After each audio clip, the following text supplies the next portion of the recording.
This week, one popular Japanese YouTuber gave a problematic statement during his live stream. He said, "I don't care about the lives of homeless people. Their lives are unnecessary." Of course, it got a huge backlash and he apologized later. So everyone, it's a good opportunity for us to think back again. Why is there a huge gap between haves and have-nots? Even in a developed country like Japan, there are quite a few homeless people or individuals on welfare. Whose fault is it? So I'd like to introduce two books today. The first one is this, an autobiography of Miss Kana Kawaguchi, a founder of Home Door, an NPO supporting homeless people in Osaka City. Such a young lady is a founder, isn't it amazing? Even though Osaka is the third biggest city in Japan, it has the largest number of homeless people. Miss Kawaguchi has been interested in homelessness in Osaka since she was in junior high. One day when she was 14, on her way to school, she happened to see several homeless people. They were lining up on the street to receive food from a charity. This inspired her to help the soup kitchen in her neighborhood. And since then, through all her life, she has made great efforts to make the situation better. When she was still in university, she established Home Door.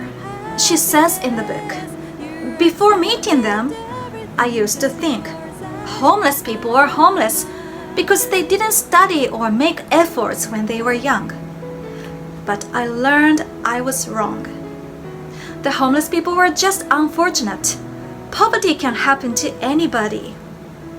There is a poverty chain everywhere.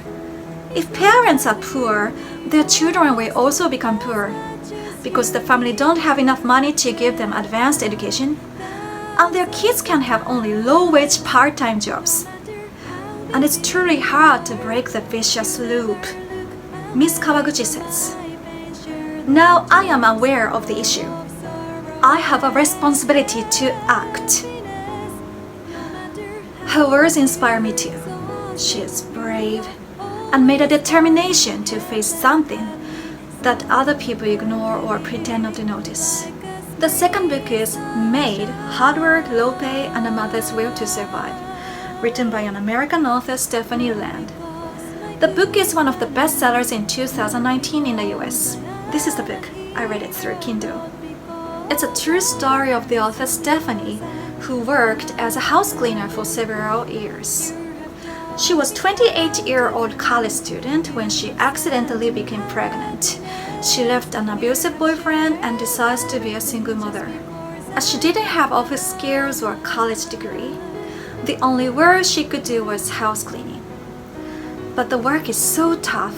Her job had no sick pay, no vacation days, no increase in wage.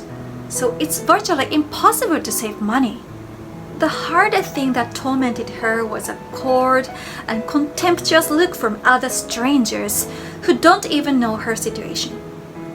When she went to a supermarket and showed her food tickets to the cashier, the other customers look at her scornfully. There are even some people who say, "You're welcome," as if they are paying taxes for Stephanie. They have no compassion or empathy against poor people. When I was reading this book, I had a tough time with Stephanie. It sometimes broke my heart to read passages like, "My daughter learned how to walk in a homeless shelter." Stephanie loves her daughter Mia so much, and she wants to buy good shoes or picture books to her, but she cannot do it because she doesn't have enough money. Eventually, one publishing company offered to publish her blog as a book, and now she has become a book author of a bestseller. In that sense, she was lucky to climb out of poverty. I'm proud of Stephanie's strengths and resilience. But in reality, there are still many unfortunate people in the world who cannot break the poverty chain. Poverty can happen to anyone. We became poor by unfortunate events, such as becoming ill, getting injured, being unemployed, or getting divorced. Especially after the COVID-19 pandemic, many people have lost jobs and are in a financially difficult situation. When you fail only once, it's hard to stand up again. The two books gave me a lesson. I will not be useless. I used to think only very wise and talented people can save the world and make a difference. Not me. But I changed my mind. As an English teacher living in Japan, I can give education to children. I can make a difference too. Everyone, you too. You have the power to change the world. If we make a step and take action, our life is not in vain, and we can make a difference. Thank you for listening.